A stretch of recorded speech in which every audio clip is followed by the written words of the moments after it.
Welcome to the Monday night live stream. Jim Toscano here. And tonight I have a very, very special edition. So there is a wonderful person that I'm going to introduce in just a moment.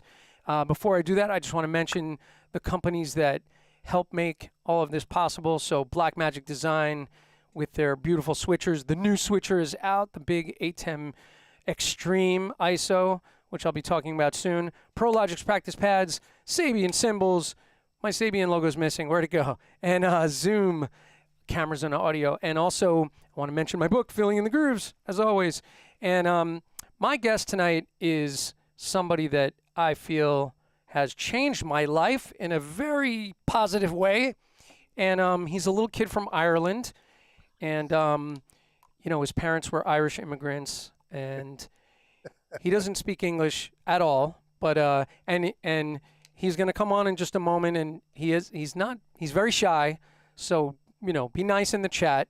With no further ado, here is Dom Famularo. Hold on one second. The Zoom window. There he is. The man, the global ambassador of drumming. Holding my book. Quando. So, yeah, not quite the Irish immigrant I spoke of. And not quite the shy person that you would have thought. I mean, although I was a very shy child when I was younger, Yes. and it was being involved with music and getting involved with music that opened up my personality to allow me to now enjoy every moment and be who I am. And if someone doesn't like who I am, that's it. That's all I got. That's it. I often tell people I've met people. I'm not going to mention who, but I was on a clinic doing a drum clinic, myself and Stephen Chamberlain, and somebody came up to me and was like, "Is this for real, Dom Famularo? Is he putting on some kind of an act?" And I was like, "Nope. What you see is what you get." This is the man, the way he is, from the moment he wakes up to the moment he goes to bed. So and it's a choice, Jim. It's a choice that I make. This is not about. I wasn't. My parents, bless their souls, were wonderful people, and they gave me an incredible childhood, and they were always that way. So we just saw them happy and positive, and even though there were challenges that they had in their lives, we didn't see that. We just always had.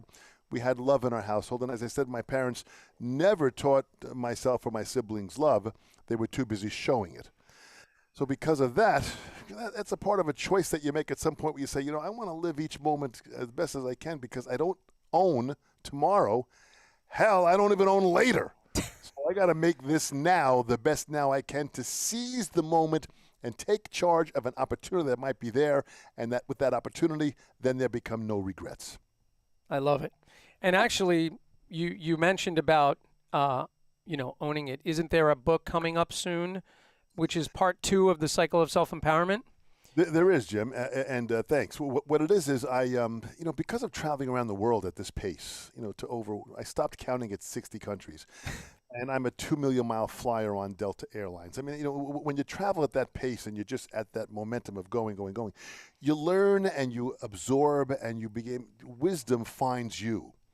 Even if you fight the wisdom, you can't help but allowing it to finally enter. And with that, when I wrote The Cycle of Self-Empowerment 20 years ago, I started to realize that I was just kind of feeling what the audience was sensing. And now this book called Owning Now, which I'm co-writing with my son Dominic, who's a writer, and we're putting this together. And Owning Now is really about understanding what that moment means and how we have these moments that we have that if we cherish each moment at a higher level, there is energy and power in that moment. And when you seize and allow that power to enter who you are, you feel a whole heightened level of life that is euphoric, and that's what I believe I'm trying to experience every single day. So it's a choice of being able to own the moment. Absolutely. And what I wanted to mention real quick is you mentioned your son, who's co-writing the book with you. Now, chapter 33 of The Cycle of Self-Empowerment, there is a child speaking, giving kind of an overview of the book, of what the book is about. And which son was that on that? It's actually all 3 of my boys. I had them each read a different paragraph. And I was in the recording studio in the audio version of recording the book. And when it came to the last sentence, the engineer said, "Dom, you got to read the last." I said, "I don't want to read about myself." He said, "Well, you got it. We got to put the whole book together." So I said, "Hang on a second." So I think I have my oldest son Dominic first, and then my second son Jonathan, then my third son Maxwell. So if you hear the voice changes, you'll hear they got younger, and it's just so adorable to hear. It's so great. And I wanted to ask you this. So the book, now I've read a bunch of different inspirational, motivational books over the years, and your book to me is right up there with the best of them. And for you, what was one of your biggest influences when it came to motivational reading? And I know you're well read, and you've read a lot of history, and you've read a lot of the forefathers of our country, as well as drummers. But just speaking from the motivational side of things, where did that influence come from? That spark. Firstly, it started when if you read the American Constitution, it is an amazing inspirational document that you can literally be self-empowered by reading, because you can see the vision that these men had, over 200 years ago, of what they were envisioning in what life could be. So I believe that was one of my first inspirations, and part of writing the cycle book was about, trying to find a way of a plan that I can put in, a playbook, so to speak, of a formula that someone could look at and plan out what they would like their life to be. So, once you kind of envision this, then you map out the direction, which is what the American Constitution did. And even the Declaration of Independence is an extremely inspirational document. And when you really read these and take in what these people that had written this document for, it lasts throughout time. So I wanted to write something that just would allow me to be able to use in any decade. And the book still sells very well 20 years later, and it's been revised, and now it's in an ebook, and now it's the Audible version is coming out soon. So it's all this is still it still has a life of its own, which amazes me. I have it on a CD, and so I have that book on CD that I've had for many years, and I put it into my iTunes.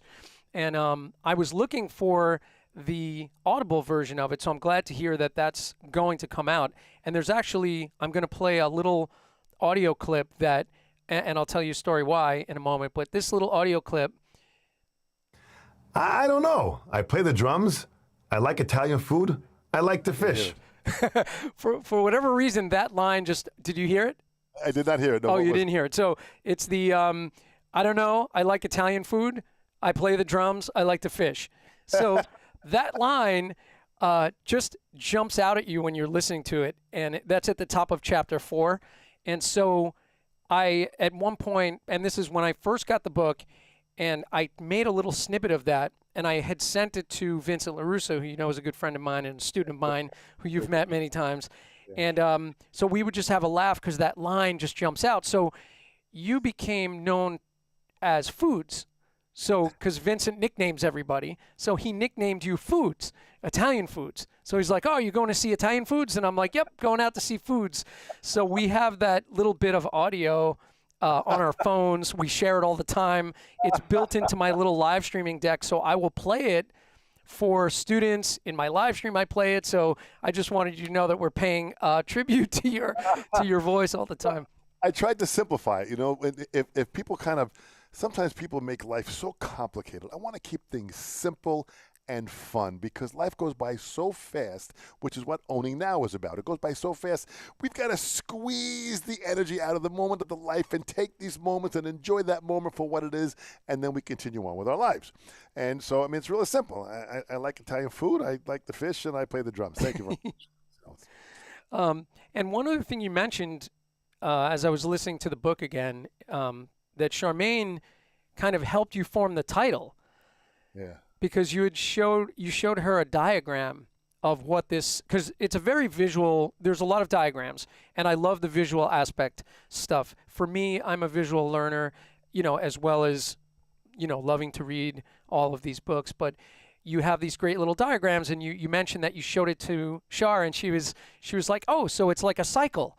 And then you kind of formed the title together. Is that correct? It really was, Jim. It was kind of funny. Charmaine has been very, very helpful to me in the writing of that book, and she's also helping me out with Owning Now, and she's got deep insight and wisdom into how she sees things. So feeding things off her. So, but I in the middle of the night, I just kind of saw this image of this chart, this cycle. If you kind of see it here in the it kind of came to me, this, passion, and then these words, and then this arrow coming around. So I got up in the middle of the night, and I just kind of drew it out on a piece of paper and had it out, and then put it down and went back to sleep and woke up in the morning. And when I showed it to her, she said, well, what is it? I said, well, I don't know. I don't know what happened. So she goes, well, it looks like with these arrows, it's some kind of a cycle. I said, well, it is a cycle. It's because it kind of keeps on, replenishing itself. And she goes, well, of what? I said, well, it's empowerment. It's a very, very empowering, but it's for me. It'll empower me. So she said, self-empowerment. So it's a cycle of self-empowerment. I said, that's the title. Oh, that's so great. Thank God for the women in our lives. They keep everything straight. And I have to say, there's one other thing that I was really impressed with. And, the book reminds me of small elements of Stephen Covey with his 7 Habits of Highly Effective People. And you talk about the tombstone test, which I love, which is so great. It's sort of like that idea of begin with the end in mind, right? And it's sort of, you can define your value system very quickly by that, right? If you're thinking about the last moments, you know what really matters, right? It really is. And that chapter came to me because of having witnessed my grandparents pass away. And they were just such dedicated, hardworking people that came from Italy and came to America, and they literally had nothing. And not only did they have nothing, they were probably already in debt when they came here. So they had to kind of first pay off their debt and then start with nothing. And what they were able to build with the family and homes and this wonderful life. And on their deathbed, they all were talking about how fast life goes by, and how you live your life is how people will remember you. And that was the message that they all said. And some of them said it in Italian to us, and some of them said it in broken English. They came from the old country, as they say, and they were here. They pushed their lives and lived long lives, but they really kind of lived lives of high integrity, of quality people. My father's father, when he made a deal with you and he shook his hand, you didn't need a contract. He shook your hand. And I remember at one point, he was selling some property, and he sold it to a young couple, and he sold it to them for very little money, because he felt that piece of land would help start this couple's life off by building their home. And he sold it way under market value. And some other bank came by and said, well, listen, we'll pay you, which literally would have been 10 times the amount of the property, which is what the value is. And my grandfather said, he said, no, I sold it to the younger couple. Yeah, but you have no contract with them. And my grandfather said, oh, no written contract. But I shook their hand, and that was it. So that was the value system that they had. I guess the question is where did that value system go? Oh my God! Where did that? We don't have that anymore. We don't have that level of integrity, that level of honesty, and that level of stand by your word. And my word is my bond. It was a huge. So these were influential people that just were around my life, that I felt that when I wrote that chapter. What do you want people to say about you at your funeral? What will they say? Are they going to come in and just say, listen, hey, he was nice guy, and had a couple of kids, and he's gone, and tomorrow I'm going to continue get back into my life? Or will people stop and say, boy, that person really affected my life, that they will be with me for the rest of my life? And there were many people in my life that I still to this day thank and am blessed with knowing, aside from my parents, but my grandparents, but also people in my life like Al Miller, who was just an incredible strength and a mentor to me in the drumming and life career, and all the different people that entered and came through the portals of my life. Speaking of Al Miller, by the way, your story about the buddy story is so amazing. He's like, I want you to meet a buddy of mine, and it winds up being Buddy Rich. And I'm in his living room, and I turn. I want to meet a buddy friend of mine, and I turn, and I see Buddy Rich in his living room at his Plainview, Long Island home in suburbia Long Island. And it's Buddy Rich, and I had just seen him a couple of nights before on the Johnny Carson show. 2 weeks before, he was playing a live concert with Sinatra in South America, and I see Buddy Rich there. And it was just like, oh my gosh, this was like, I was 18 years old, and it was the impact of meeting people like that I was very blessed with, to all of a sudden meet these icons in life, not just great drummers. These guys, what they did in their life, to this day, we still talk about Buddy, 6 years, whatever it is, after his death. So I mean, this is incredible that this man's still, embedded in my mind with me going to hear him over 50 or 60 times performing live, every one of those performances I can replay in my head. Right. Even where it was at Seaford High School, at my father's place, wherever it was, I can think of those performances crystal clear. And going to hear a live performance like that where it impacts you and steps into your soul is the way to go hear music. I can't tell you the last YouTube clip I saw, but I can tell you every live performance I've been to in my life. So it's pretty powerful, these guys. Buddy Rich, by the way, I saw when I was around 11 years old at the Brooklyn Academy of Music, and he was playing with Mel Torme. And so Mel was singing, of course. Mel got up and played one tune on the drums, but I was blown away. I had never seen anything like it. My dad took me to see Buddy at Brooklyn Academy of Music, and the one thing that really stood out was he would start time and then yell out the number of the chart that he wanted the band to play while he was counting, and then they're all fumbling through their music like, oh, geez, he said 78, and then they're pulling out that chart, and then boom, the band hits and everybody was on time, and like unbelievable memory of that. Absolutely, and I am very sure, because I had been at that. I'm very sure I was there at that time. We used to go to all time and be backstage and hear Buddy, and that was his style. To read the crowd, he didn't know. He didn't know how to read the crowd when he got there. So he would play time, and sometimes he'd play just a medium tempo. Then look at the crowd. If the crowd wasn't moving to his perspective, he brought the tempo up a little bit more. So once he changed the tempo, that changed the song in his head. Wow. So when he finally found the tempo on that hi-hat that got that crowd on the edge of their seat, then he called 63.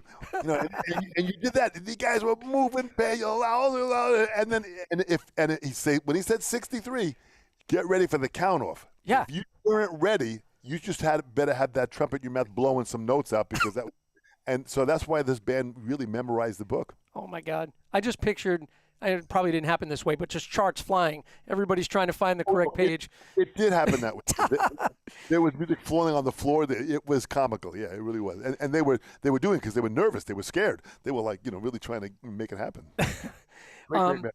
going to pull up the chat window real quick, because if I don't do that, I tend to forget. And I want to make sure that we're getting to folks that are in here tonight. So Yeah. For one, Peter Retzlaff is in here saying, Pete. hey, guys, Peter Retzlaff, what's happening? And O for Drum's Sake is hanging out with us, so we know that's Janine.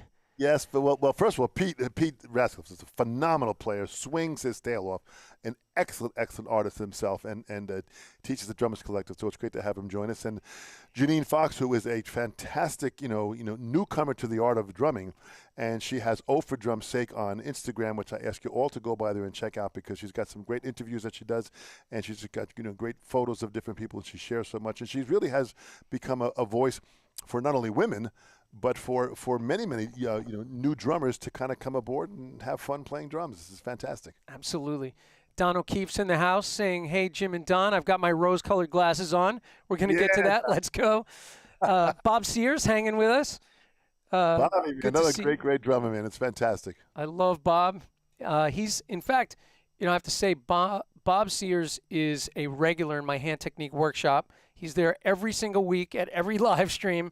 And he has been since the beginning, which is amazing, and just a great guy. And I met Bob at the Billy Cobham rhythm section retreat that we did in Arizona. He came out. He mentioned that. His daughter had actually paid for the ticket to come out there. He was nervous at first because he felt his playing wasn't at a certain level, and then he sat down and played his tail off. He played. Cobham loved his playing, and it was just an intense, learning process for everyone that was there. And then Bob eventually started studying with me, and still does to this day. And now he's studying with yourself too. So he's a fantastic student of the art form. Oh, completely. And Janine says, "Hey Jim and Zoom Squad," because my Zoom Squad is in here too, which we'll get to in a moment. But I think that was Don who said Irish Dom. And Lucia's in here. Lucia Rose Seminaro, who's one of my longtime probably my youngest student right now.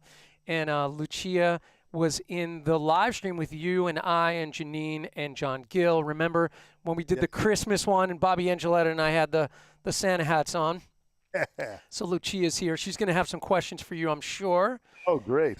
John Gill hanging out. Vincent LaRussa hanging out. He said two of his favorite Italians. Yeah. Italian food, drums, and fishing. Bring it on, man. Al Henneborn said luck of the Irish Famularo. Bobby Angeletta, hello, gentlemen. Bobby, great, man. It's so great to have you. Anthony Cusina's here. Good to see you, Anthony. What else? John Gill, hi, Jim and Dom. Greetings from Oneonta. Rodney Ballard's in here. What's up, Rodney?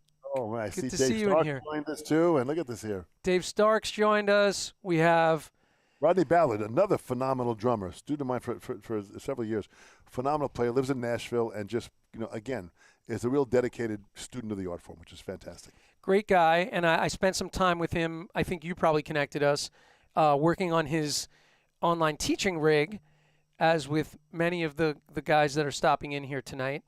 And, thanks to you, you kind of planted that technology seed in me a long time ago. And now I'm coaching all these great players and some of the guys that are coming up in the future interviews, including David Garibaldi and Stanton Moore. And actually Peter Retzlaff is going to be a guest very soon. So it's good to see all those guys hanging tonight.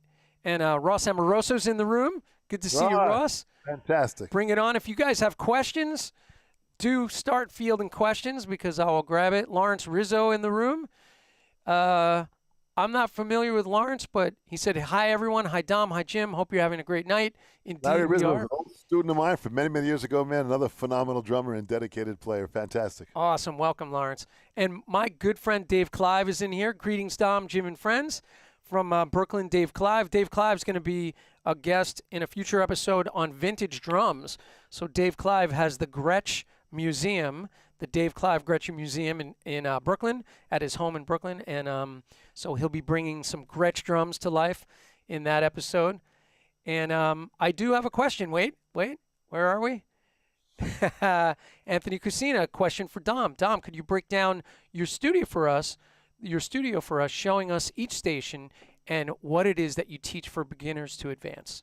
Oh, man, great question. Well, I'll do it kind of briefly. This first station that I have is the station I'm at right now, which is the practice pad, and I've got double pedals on my feet here right now. And with that, it's the technique station where I speak about hand technique and feet technique. So I can do my thing down here. So this is the area we kind of work on first, as far as just understanding movement. And the second station, which actually, if I had it here for a second, hang on, I'll show you this here.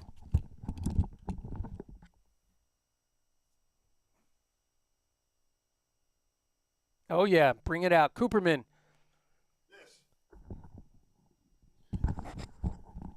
This incorporates this drum.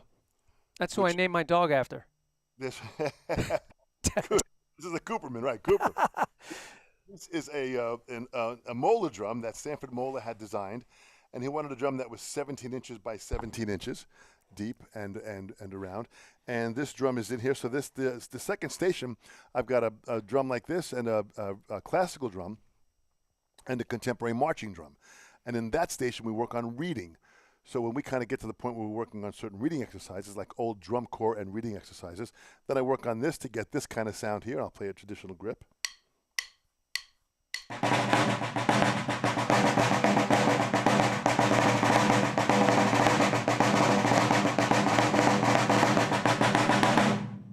Woo! So this has got like a real deep sound to it, and so this drum is again part of that second station, which is the reading station. And the third station is I've got my drum set here. I've got my kit behind me here, which is this drum set here, which is a Mapex Evolution drum set, which is a beautiful birch kit. And that's, station 2 is sitting on the drum set, and I've got a set right next to it, which is the the Saturn kit, which is kind of over here, which you really can't see that well, but it's right over there. And that's the drum set station. So these stations I kind of put together were areas of being able to have the ability of taking the student through hand technique and feet technique and understanding movement and Moeller and free stroke and Gladstone with fingers and all this stuff here too. We work on this here. Then from this, we take it to the reading station and work on certain books like Nard and Wilcoxon and Portraits and Rhythms, classical and rudimental books. And then to the drum set, we work on all the drum set books and have some fun here. So it's 3 different areas that the students come in, and we make the round for whatever they need at that time with each student, and it's totally different with every student.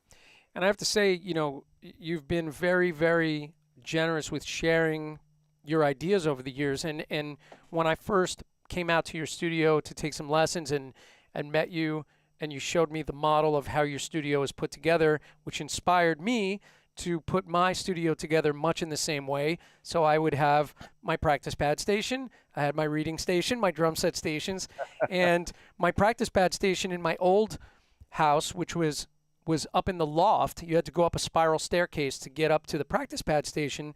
The practice pads were facing the spiral staircase to get up there, which wasn't a great choice because teaching free stroke and drumsticks flying out of people's hands going down the spiral staircase. And at the end of the evening after teaching, I'd collect all the drumsticks and bring them back upstairs.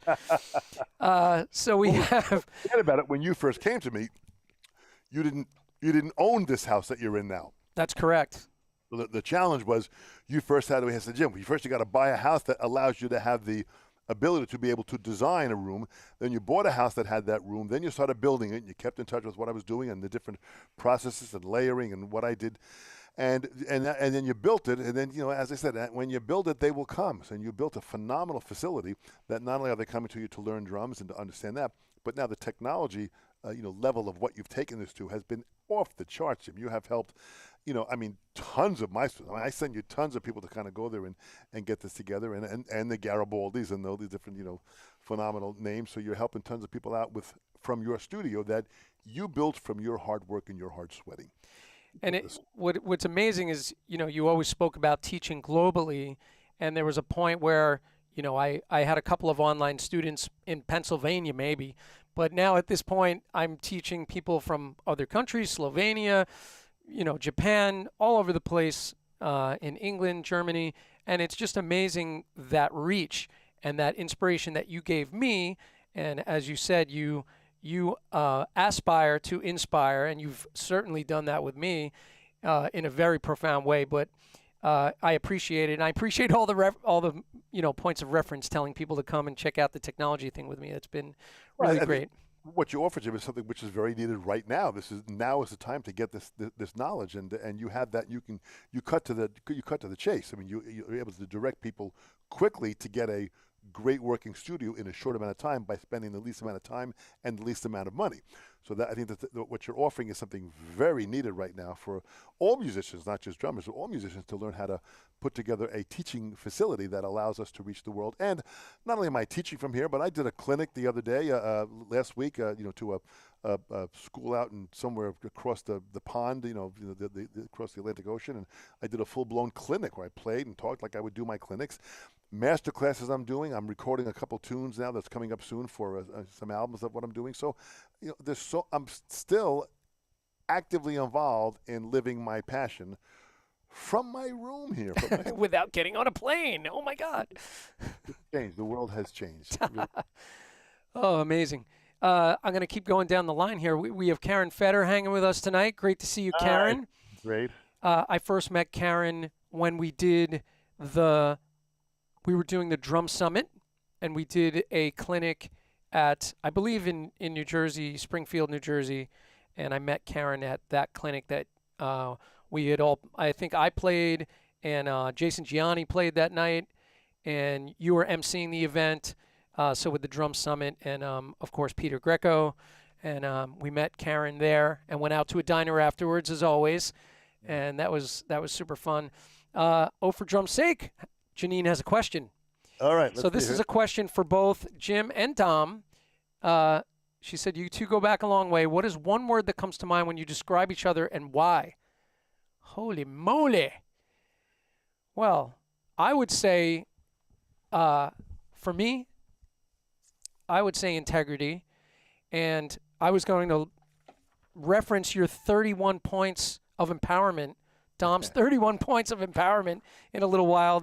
I made up this list from your book, but and also the word inspiration, but integrity. So Dom lives truthfully by his passion and his love for the instrument, and it comes out in basically everything he does. And so, integrity. He lives by the truth of what he set forth in his life and what he's passionate about. Fantastic. Well, thank you so much. So a word that I would use to describe you, Jim, I'd have to. This is actually pretty easy and Crazy? No. Great question, Janine. I mean, leave it to her to kind of ask a deep question like this. I would have to go with dedication. That you have an incredible degree of dedication, and not just to a dedication to the art form, but dedication to people, to humanity. You've got this real dedication to help people, and that's something which I think is extremely important, to be dedicated to a cause and a purpose. And your cause and your purpose is more than just playing the drums. Your cause and your purpose is to make a difference and to assist people, and you're doing that, and that takes an incredible amount of dedication, which you clearly have. Thank you. That I appreciate that, and I will, I do carry that with me because these live streams that I do these sort of free get-togethers and live streams, just trying to inspire people to do their best, whether it be in drumming or in life, and hopefully I'm helping to do that a little bit each time. And even with our little Zoom crew that we get together every Thursday night and we play rudiments together and routines that I'm writing, it's really about the weird extended family we call drummers, right? Yeah. So it really is an incredible extended family. More so with us, and I make the bassoon joke every week, but it's true. It's like there's no bassoon players getting together going like, hey, man, check out this idea. It's just not happening. So drummers really are a different animal. And, we are not afraid to share our ideas and our passion with each other. So, and I think a part of that, Jim, might have gone back, if we go back historically and look at drums, whereas in the military, going back 1,000+ years ago, and not only in Europe but also in China, drums were played to give the code to the soldiers of what they needed to do. Marching and stopping and or charging or retreating, whatever it was. And there was a code that drums played that when everyone heard that code, they had to learn the code of what it meant. So the general would give the command to the drummer, and the drummer would play the code, and the message would be sent out to all the different soldiers. And this happened for thousands of years. And when the drummer had to have someone else in line who could play drums and could do that in case they were killed, they would pass the drum on to the next person. So they turned out that there had to be several people that had to be taught. So drummers would start to teach other people drums and techniques and playing and these cadences and these different messages that were being sent out in the rudimental cadences.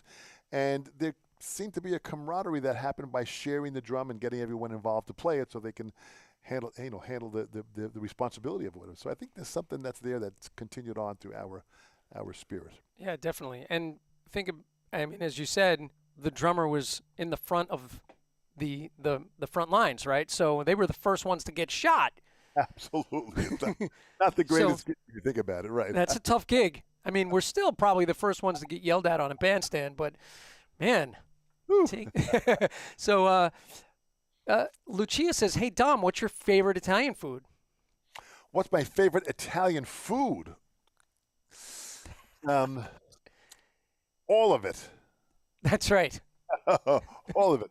I mean, oh my gosh, penne alla vodka is just a beautiful taste of what they have. If my mother would make a great lasagna. I mean, just being able to have all this incredible, each meal became a special gift at that moment. And just magical to be able to have that with my maturity.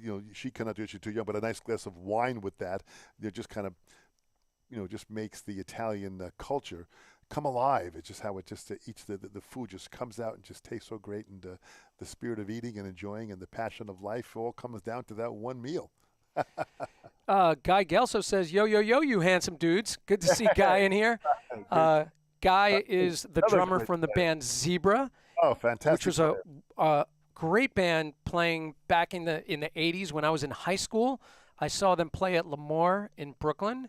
Yeah. And my band was opening for a lot of those bands that came through, but I remember seeing Zebra a bunch of times.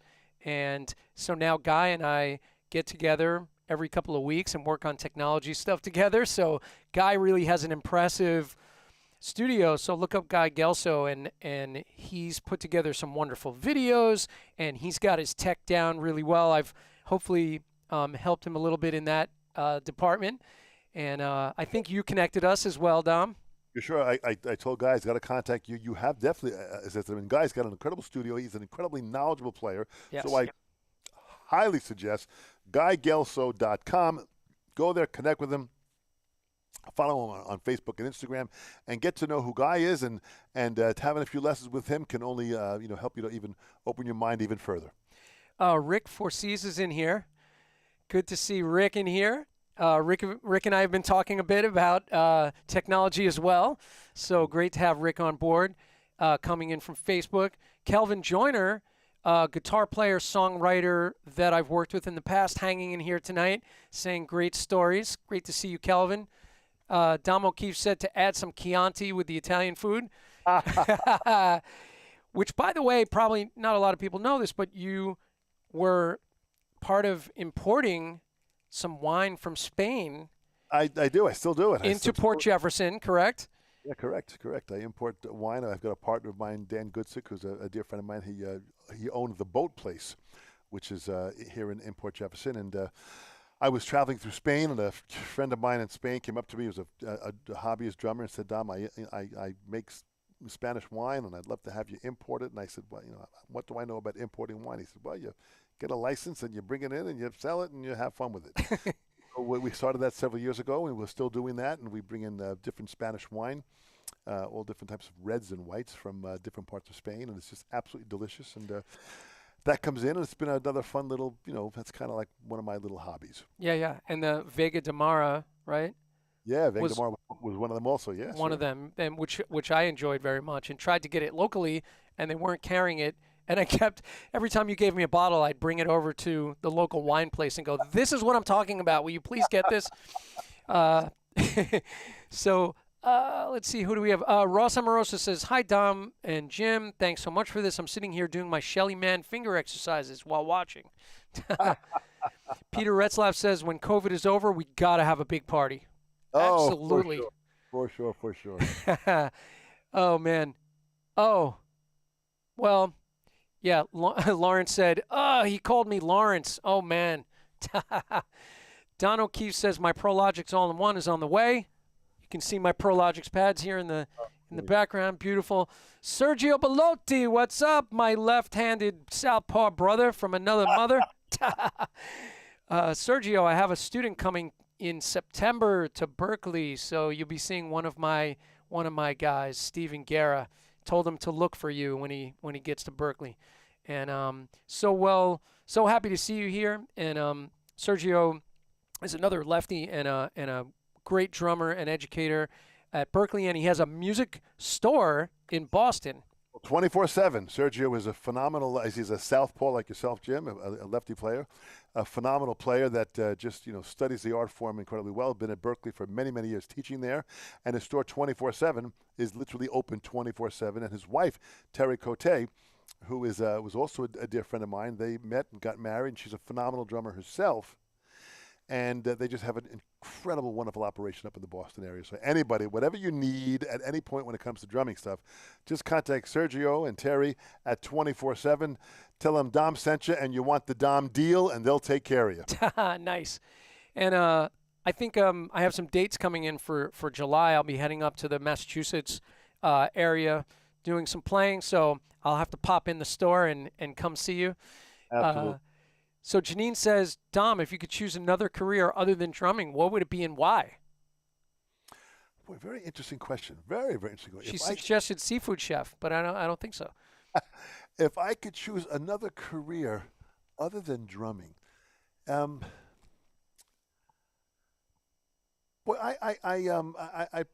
I'm kind of enjoying the motivational speaking stuff that I'm doing because of the book, because I get a chance to go out there and utilize a lot of my experiences to speak. And just by going out there and speaking to people and seeing them be inspired by it and having them learn and take notes while I'm speaking about how they can enhance their life is a very very rewarding thing to do. So I think that's probably what I would do if I was not drumming. I would just, go out and speak and preach and hopefully help people to guide their lives to a higher level. And great question. I wanted to ask you something, which is going back to the list here, the 31 points of empowerment. So, would you say that this is sort of kind of a skeleton of a mission statement as well as being a list of your values? Because it kind of, you could kind of, and I will say that if you get the book and go to the list, Dom's Points of Empowerment, which Dom reads on the audiobook, by the way, which you should definitely get the audiobook. But it seems to me, reading through those, I could say, from what I know of you, and I think I know you pretty well, you do all of 31 of those things in your life, and you live by those 31 points of empowerment. Boy, Jim, more than a mission statement, a mission statement is a qualification of what you want your mission to be. So I don't see this as a mission. I see this as a commitment to living every day. And if I commit myself to live every day this way, then I set the blueprint of my life clearly to anyone that meets me. I think that's an important part of what it is. And so when I started putting these down, I wanted to set a standard that I could achieve in my lifetime. And each one of these, the 31 points, unending trust in those who have earned it. Yeah. Live with ever increasing integrity. Integrity means, do your actions follow your words? Right. If your actions follow your words, that's a level of integrity. Show self-respect and dignity. Have a vision in life, set goals, know your personal tools, be an individual. Just be who you are, not to try to be like anybody else. But I think, so what these were just ideas that I had that I just wanted to try to achieve. And when you write them down and you commit to them in writing, and I would hang them on my refrigerator, and I'd hang them at my desk, and I'd carry them with me on me, when I was on my person. And I just began to look at them, and I began to add other levels of what I wanted to achieve, and then it came to 31 points. And that really is who you should be. Right. So when you put those points of empowerment, and I put down points of empowerment because each one of these fires me up. It really fires me up. Accept number 8. Accept the responsibility of life and talent. Seek its level with deep passion. Damn, that's a good one. I mean, that's deep. You can follow that and write the words down and act mature in all situations. Number 19. Maturity means that you're going to seek out the situation and find the best solution and not just jump and yell and scream. You're going to try and find the most mature solution by, really putting thought into it that you can resolve any challenge with love and respect. And that's really a big, so that's what they were. They were just, points of empowerment that I wanted to have to push myself. And, I'm still working on it. I'm still a work in progress. Yeah. But it really is a list of values, right, that you can live by. And the last one, number 31, be adventurous in your journey through life. That is so important and profound, because really, if you think about it, as you say, we take the path of most resistance. Yeah. Like, we did not choose an easy path by any means, right? So, I was dedicated to making my living through this world by playing drums or inspiring people to play drums, whatever that path became, right? Do what's in front of you. And it's not the easiest path to choose. And there's certainly people that would look at that and say, hey, yeah, no, I'll just get the job with the 401k and it'll be much easier that way. Exactly. And I never thought of it as easy or hard. I thought of it as, how do I want to live my life where I'm going to have fun, enjoyment, and I'm going to squeeze every last breath that I have, that when I'm on my deathbed and I know I'm about to take that last breath, I'm going to say, man, did I push this right to the edge? That's living life. That to me is living life. And that's being adventurous. So there are two paths that many times in life we come up to. And that one path is the path of least resistance. The other path is the path of most resistance. Unquestionably, I absolutely choose the path of most resistance every time. The path of least resistance is kind of like, it's not going to challenge me at all. The path of most resistance, man, where is that going to take me to? Well, here I am now at 67 years young, soon to be 68, and I am still feeling like I am childlike, but never childish. I still have that enthusiasm to try and push myself to come out here and teach and perform and play and see how far I can take this, because all of my great mentors played drums and lived with this childlike passion right up until they died. That is just so huge. Are we recording this, Jim? Is this being recorded? It is being recorded. It is absolutely. This because in time, when I am no longer here, when I am just but a memory to everybody, and they come back and they watch this particular interview, they're going to hear me speak with great passion and with great depth of life's excitement, that even though I will no longer be here, this will be hopefully that stepping stone for someone who has never met me, has no idea who I am, but they will hear the sounds of my voice. And if this gives them that little spark of incentive to push themselves to a higher level of point of self-empowerment, man, then we have succeeded. 100%. And going back to what you just said about, how some of your mentors and the great educators that came before you did it right up until the last moment of their lives. Jim Chapin, who you saw the day before he passed, so you saw him on July 3rd, and he was playing on his practice pad. You were with the doctor, right? And you heard the practice pad down the hall, and you're like, oh, he must be in there with a student, and he's in there playing right up until the last minute. And what did he say to you? He's practicing because why? Well, the doctor tells me that, when I walked into the hospital, he said, Jim's not going to be with us much longer. He's just got hours. And I said, oh, man, I knew we were going to get to this stage. And I used to go fly down to Florida to visit Jim, a couple times a month. And I'd fly down. There was a flight from Long Island right into Fort Myers. And I'd go there, and the rental car guy, get the car, boom, over there, thank you very much. Go to the place, spend some time with Jim. If I had, a couple hours or 5 or 6 hours, whatever he could give me, I'd get back in the car, drive back to the airport, and then fly back home. And it was intense. And the doctor says, Jim only has a few hours. I said, boy, I'm going to go up and see him. The doctor said, I'll go up there with you. We're in the elevator, and it's quiet. We push the button for the 3rd floor, and we're going up the elevator. We're not saying anything. And as soon as the elevator door opens up, we hear a practice pad being played. But Jim, it sounded like it was this.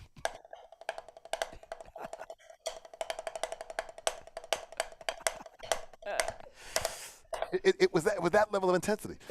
And so I said to that, I hit him. I said, oh, man, there's a student playing for Jim right now. How beautiful is this? We walk in, and it's Chapin sitting up in his chair playing on his practice pad, wailing away. So I turned to the doctor, and I kind of hit him on his arm, and I said, hey, Doc, this is a guy that's got hours to live? I said, I wish I could play that way now. And when I walked over, I said, Jim, I walked over, and he stopped when he saw me. I said, Jim. And I would always kiss him on the forehead. I kissed him on the forehead before and after I left. And I said, Jim, what are you doing? And he kind of looked at me kind of like, inquisitive, and said, I'm practicing. And I feel my left hand is getting better. Oh, my God. I laughed hysterically when we talked for the hour and a half that we could be there until I saw him getting tired. And I said, Jim, listen, we're planning on a 90th birthday party for you. It was just less than 2 weeks before his 90th. And I said, listen, we're putting this together. I've talked to Don Lombardi from DW. He wants to fly up, and we're going to come up here. We're going to take you out. We're going to pull you out of this place and go to a restaurant. He was so excited. And I said, so I'll call you tomorrow, and we'll see, how he. So I flew home that night and got the call the next morning that Jim had passed away on July 4th. Right. Independence Day, and we called Jim the father of independence from his book that he has here. An independence book. We called Jim the father of independence, and he dies on Independence Day. Oh, my God. But much like Louis Bellson practiced right up until the end.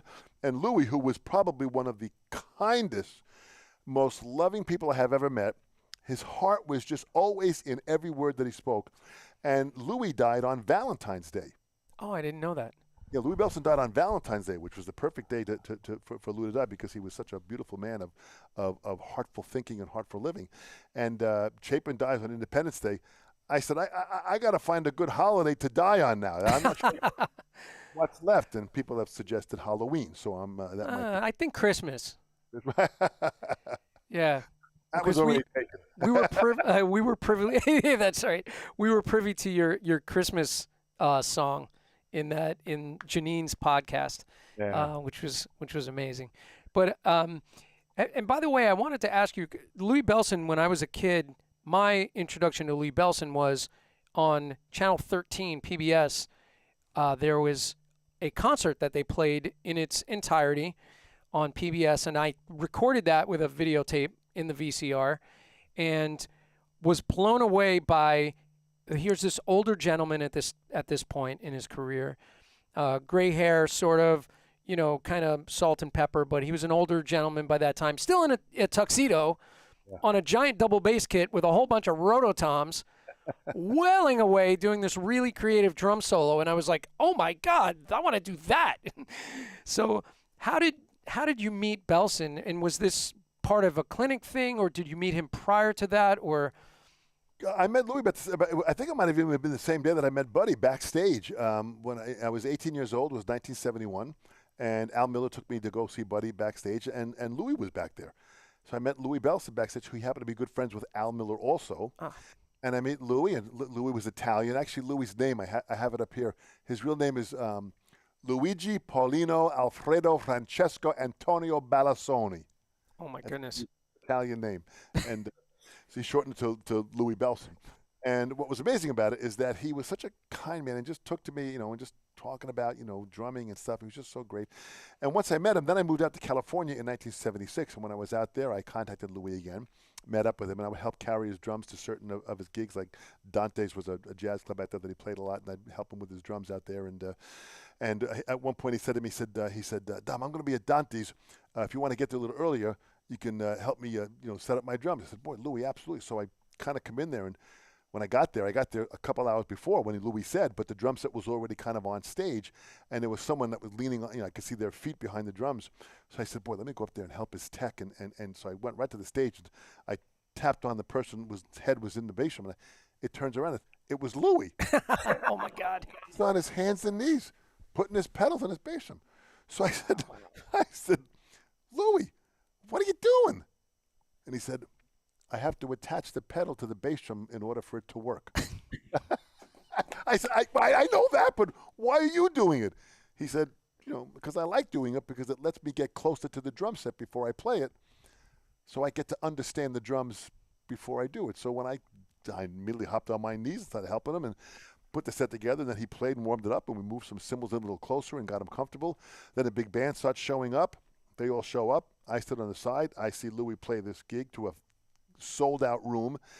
Flawlessly, he read this part, and I knew several of the charts where they were sight reading it because one of the trumpet players brought in a couple of charts that he said they haven't tried before. So Louis looked at it, during the break, and he goes, "Well, let's do this." He said, "Okay." So they passed out the part. So I know they hadn't read it. Louis went up, put the music on the stand, counts it off, and they cut this chart flawlessly. So to see that skill and that drive and the fact that he would put himself on that edge by saying, we've never played this chart, but we're going to play it now for all of you here, and the place went nuts. And those memories of that courage, that's the path of most resistance. Right. So when you see that in action, that he's putting himself on the edge in front of peers to push himself to that level, that's someone that's got guts and courage and is not afraid to make a mistake, which I never saw him make a mistake, and if it was a mistake, I was too blown away by how good it was that I didn't think it was a mistake. So that's how he was. Oh, huge. Well, I should take a couple more questions because, man, there are so many great questions here. But one thing, because you mentioned being out in Los Angeles, you went out there looking to study with Shelly Manne, or you were headed there, and also Colin Bailey. Is that true? This is Ross Amoroso is asking. Yeah, Colin Bailey. I wanted to go out there because he had. I wanted to study with column because of he was the best student under Gladstone. So although he lived in New York for all those years, he moved out to California. So now to go to study with him, I drove 3,000 miles for a lesson. So when a student says to me, "Oh my gosh, I got traffic. I was in traffic for 45 minutes before I came to the lesson." I said, "You got to be kidding! I drove 3,000 miles to take a lesson. What are you talking?" I said, "You're not going to get any sympathy from me." We went out there, and Colin Bailey was out there. I met up with Louis again and took some lessons with Louis. I took lessons with Johnny Gurin, and that's 76 when I was out there. That's when I met Jeff Porcaro. I took some lessons with Lester Merle. Lester Merle was another phenomenal teacher that was out there. He had his place called The Cellar, and he had Frank Zappa play there, and it was at one of the shows of Les on a Monday night when I was off from my gig that I was doing 6 nights a week, and I'm there Monday night, and there was only one seat open next to me, and I'm sitting down, and who comes but Jeff Porcaro comes and sits next to me. Wow. And says, "Is this seat taken?" And I said, "Yeah, you can only sit there if you're Italian." He said, "Oh, man, I'm in." I said, "Well, have a seat." So he goes out. He comes over. Jeff, Dom. "Oh, Jeff, yeah, I know your dad. I took a lesson with your dad, Joe Porcaro, at the dinner. We talked. Next thing we know, we're going out to dinner afterwards. And Porcaro, the roller coaster ride of Jeff Porcaro began. Oh, my God. Yeah. Amazing. Amazing. Bobby Angeletta, Dom, who's the one drummer that does it for you? The biggest inspiration, let's say. One drummer that you can name, the biggest inspiration. Easy answer, because when you hear this person's name, you just know exactly that every time this person plays, every note they play will reach you in the core of your soul, and that would be Steve Gadd. I knew it. Steve just every note he plays, he just commits to the note, and he doesn't play the note unless it's the best note for that moment. Talk about a man that knows how to live in the moment. Oh my gosh, and I just spoke to Steve. He's actually in England right now recording with Eric Clapton. Oh, wow. And he comes back the end of March, and in the next couple of days, and he flies home, and then he's just an unbelievable, dedicated artist that just lives from moment to moment. What's happening at that moment is what Steve concerns all his energy with. He walks into a recording date with no preconceived idea. What's happening, he feels it, he understands it, he asks questions to step further inside the song, then sits down and delivers greatness. And it's that level of, he plays with such intention. Like every note is just such intention. There's never a wasted note. Exactly. And that's, if you want to read Wayne Dyer's book, The Power of Intention, Right. That is a great book to read, because it is a book that talks about intention. What is the intention in that action or that comment or that thought? When you can step into that thought, to the word, to the action, that really kind of lets us see more of what the core of that person is. And that intention, if that intention is to satisfy and please in that moment, then you maximize that moment and you take the most from it. And then when you leave, you've left that moment and you go on to your next moment of intention. And that is, I find, a way to live life. Oh, yeah. A couple more. We'll take my student Rocco Jr. Deserto. Young Rocco said that, he was just commenting that he's been in a few school jazz bands, and the drummer's not the first to get yelled at. In fact, the conductors don't even know you're there. So, unfortunately, there's some truth in that with the public school system right now. Lucia says, other than your books, what are your favorite drum books or books that inspire you the most as a drummer? But specifically drum books? Yes. Oh my gosh. Well, easily I would have to say I would start with the book Stick Control. Stick Control still inspires me because it was written in 1935. So 80 some odd years ago, this book came out, and it still is being used today by all drummers in all different styles. The next book I'd probably say was George Lawrence Stone's next book, which was Accents and Rebounds. This book inspires me because it takes me to a different level of what I'm looking for and what I'm trying to push myself to do. Then I would say Master Studies by Joe Morello. This book really, continues on in that George Lawrence Stone format of pushing you to learn and discover, and maybe you're not sure where you're going, but you know you're going there. That book too, what's so great is he's not telling you you have to play it this way or you have to play it that way. It's open to interpretation. Yeah. Just as those great books that you mentioned before that, they all leave you some room for musical interpretation to put something of yourself in there. Absolutely, and these are books that have lasted the sense of time. This book here by Jim Chapin, Advanced Techniques for the Modern Drummer, written in 1948, still is the #1 selling drum set book in the world.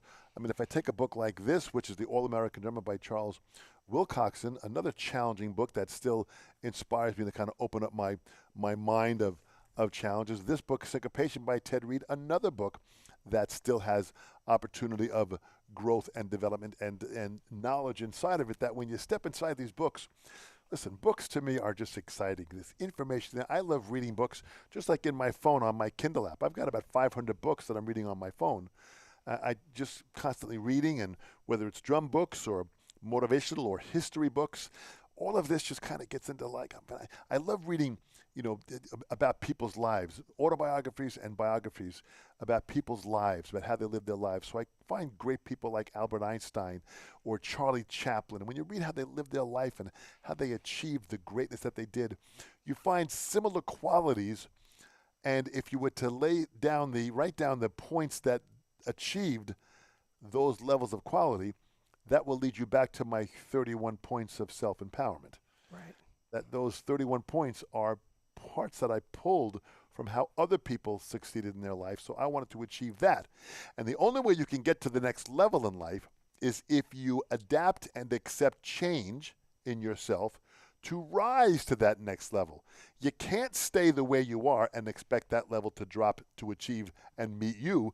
You've got to rise up to that level, hence to accept the challenge. Absolutely. And I will say that if I keep reading the questions, we're going to be here for another week. There's just so many questions coming in.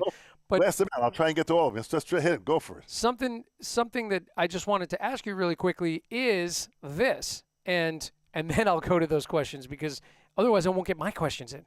Which, by the way, I have so many questions. They're never going to happen. But at this one, favorite Sessions panel interview. So if you're not familiar with the Sessions panel, go to YouTube, subscribe. Dom's done these incredible interviews with not only drummers, but musicians and people in the music business, music attorneys, all kinds of business people within the music, bass players, drummers, Chick Corea. Oh my God, there's so many great interviews. So what would you say is one of the ones that moved you the most? Another easy one. The interview I did with Clyde Stubblefield and Jabbo Starks. These two drummers were the two drummers that played with James Brown for like 30 years. James Brown liked having two drummers, and these both drummers played, but when they played, they locked in so well together. There was a sense of each one reading each other's mind to know what to play, when to lay back, when to fill in. And if you listen to the James Brown groove, if you hear that groove when James Brown was performing, and if you're not moving when James Brown was performing, you're dead. That's right.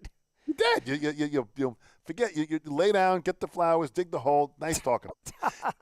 These two guys grooved together, and I always heard their grooves and how they played so well together. When I finally interviewed them, it actually was the last interview that they both did together, and just a few months afterwards, they both passed away. So I captured the last moment, and what I felt from that interview, and I want people to watch it and really take it in, was the incredible respect they had for each other. Yeah. I witnessed the respect they had for each other, which is why they played so well together, because they really looked up to each other and acknowledged each other's greatness and didn't want to step. There was no ego. There was just love. So I experienced love in the drumming world in that conversation from these two great players. And when you go back and hear their music, you then understand why they played that way, because there was deep respect and love. That was so powerful, so powerful. Those interviews were amazing, and I will also say that thank goodness you captured Chick Corea before he passed. Rest in peace, Chick. And his interview was really beautiful. I found that one to be very moving. You also captured Jimmy Cobb. Yeah. Joe Porcaro, we were able to get, Yep. just passed away. Hal Blaine, the great Hal Blaine. Roy Burns. Ndugu Chancellor, who we were able to get him. He died way too young. Sweetheart of a man. Yeah, Ed Shaughnessy, the great drummer that played for 30 years with the Johnny Carson show. I had the chance to really kind of to be in the presence of some great people. And the Chick Corea interview itself, when you go back now that we have lost him, was just so, we spoke about, music being an antidote, the antidote of life, that music heals you. And at the end of that, I said, you really have your happiness in your music is really healing. I said, Dr. Chick Corea, you have done fantastic. Thank you so much. And he got such a kick out of that. That's great. Such a kick out of it. It's so great. Janine, oh my goodness. Janine has a very important question. She said, let's get down to business, Dom. Yeah. Thin or thick crust, favorite topping, and can you eat a whole pie or just a slice or two? in my younger days, I could down a whole pie for sure. I would do that, for sure in my younger days. I would have to go with thin crust. There's a restaurant here in Port Jefferson Village called The Pie. I know it very well. Right, it's a brick oven, and they use coal to heat it, so it's real old school. It's Bobby Angeletto kind of a style of a pizza. It's thin crusted, and everything is fresh mozzarella cheese and the sauce. And when you bite into it, it's a soft crust that just all the tastes kind of come in together. And with that good Chianti that Don Keefe just said, you put that together with it all, you got a great meal. So that's for sure what I would go with. Absolutely. Yep, I've had a few meals at that place with you myself, and but I remember one time that we went. Vincent LaRussa came.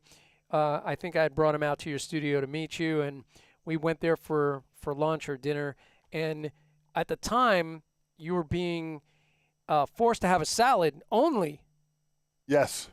And you were like, what the heck? Everybody else is eating pizza, and you're sitting there eating greens like a rabbit. God. I had to get into some serious greens I wanted to lose some weight and just kind of feel, to kind of cleanse my body with all this the salad stuff, and which was very good for me. And Dedication. When you've eaten the way we've eaten as Italians all of our life, where my mom, rest her soul, would just on Sunday she would cook for an army. There was my father, my mother, and my two older brothers and my younger sister. There were 6 of us, and my mother would cook like an insane amount of food. I said, Mom, why'd you cook this much food? She goes, you never know who drops in. Well, don't you think? Every Sunday, 20, 30 relatives would come by, and my mother always had enough food to cook for everybody, and that's just got the game of the Italian. And then we play music. So part of my musical career started when the family got together every Sunday. We ended up playing some music, and we had to play, so we had to learn more songs because the next Sunday, family was coming over, so we had to practice 2 or 3 more songs to play for the family. So we kept on practicing for the family to play so they can dance and sing, and here I am still doing it, so it's pretty amazing. All right, 1 or 2 more of these. Let's see. Thin crust, absolutely. Oh, by the way, Billy Warst is in here. Oh, Billy, fantastic. Nice to have you join us. Very cool that he's hanging. Let's see. My mom is in here. Really? Mom, how you doing? Meet Dom, Mom. There's Dom. My mom's never gotten to meet you. My girls have met you. Yes. Nikki's met you, and my wife's been to your place, but my mom's not met you. But she's heard an awful lot about you. You let your mom. I want you to hear my voice, Mom. The fact that you have raised a child that is absolutely a benefit to the world and to all of us. You have done great. You should be proud of what Jim is doing. And I thank you so much for your skill in parenting because you did a great job on this one. Yeah, she kept me in line pretty good. Let's just see a couple. Gary Groovy's in here. Not sure who Gary Groovy is, but welcome, Gary Groovy. Pat Ross is in here. Hey, Pat. Nice. He made it in just at the end. Thanks for joining us. Chuck Harling. David Bowie did a photo shoot the day before he passed. Wow, I didn't know that. Sergio Bottom Rick Potts. Rick Great. Potts. Let me see. Yeah, Rick Potts. Do you know Rick Potts? I don't recall right away, but thanks so much for joining. Ross says his favorite Sessions interview was Dave Frangione. Yes, Dave, the new owner of Modern Drummer magazine, who is trying to bring this magazine to the 21st century and doing a great job with it. I ask you all that are listening, subscribe to Modern Drummer. Go to moderndrummer.com, subscribe to the magazine, and invest in the magazine because I don't want to lose this magazine. If we lose this magazine, it's to the fault of all of us that did not support it. So, be a part of the solution of empowering this magazine, which is read in hundreds of countries around the world, and it's a really great connection of all of us to be still connected through the Modern Drummer magazine. So everybody, go out there and sign it up and check it out. I've had every single issue since 1982, and when I was a kid, I would take it, bring it to the pharmacy where they had a copy machine because we didn't have a copy machine at the time, and I would photocopy Rock Perspectives and the Jazz Clinic and all the different pages where there was notation. I would photocopy all the notation and collect it into a binder, which I still have that binder filled with all the different things before it became a digital entity at this point. But every person who's enthusiastic about drumming, I don't care if you're a kid or an adult, get it, subscribe, keep these magazines alive because this is how we get the information about all these people besides Dom bringing us the sessions panel. So yeah, and as good as the internet is for what it does, it's a different type of information that we get. Modern Drummer still kind of keeps the connection of our drumming community, in an alignment and in a family.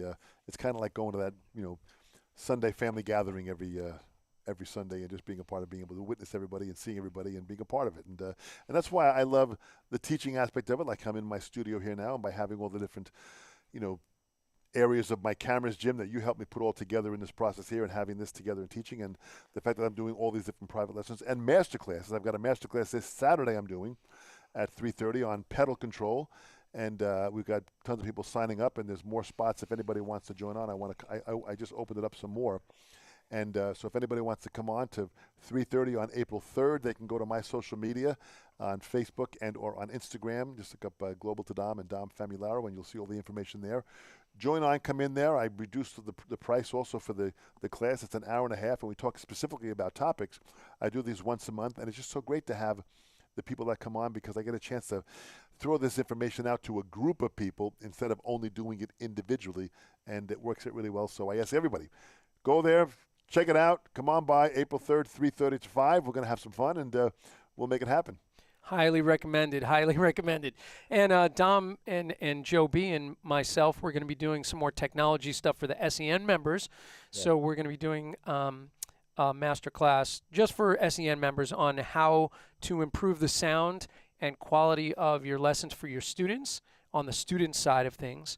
And so, we're trying to always be involved in pushing that boulder up the hill, getting everybody to get their tech together. And when is that, Jim? That's let me get that date for April 9th, I believe. April 9th at 11 a.m. 11 a.m. 11 a.m. will be the tech. And if you're not a part of SEN, and if you're doing some teaching or want to be doing some teaching, go to Sabian Education Network, www.sabian.com/join SEN. Sign up, fill it out, and join us for that and be a part of that. And you'll understand more about teaching and putting your studio together and having some good connections for what it is. And at my pedal control masterclass, Joe Bergamini will be joining me, as will Stephen Chamberlain. So everyone gets a chance to kind of meet them and hear their points of view also on pedal control. And it's all about this book here. And there'll be a promotional code discount that people can get this book through Hudson Music in digital format and be a part of, again, expanding your ideas on foot control. Excellent. So I think we're getting ready to wrap it up. I don't want to keep Dom all night, but I think this was an amazing hang. We got a lot of great questions coming in, and as I said when we first came on, Dom has definitely changed my life in a very positive way. As Dom says, some people make waves, some people ride the waves, some people spend all their time looking for the beach. And Dom is one of those people that are making waves, not only in the industry, but just with people in general in life.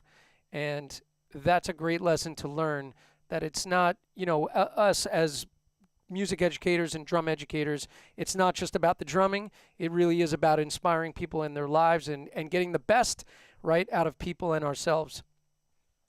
It really is, Jim. I was asked for a magazine interview several years ago. He said, Dom, I've got a very tough question which may take a long answer, but I wanted to ask you because I see you traveling around the world and your pace that you maintain is just so it would be difficult for someone, 40 years your junior, but you maintain this pace at such a high energy level.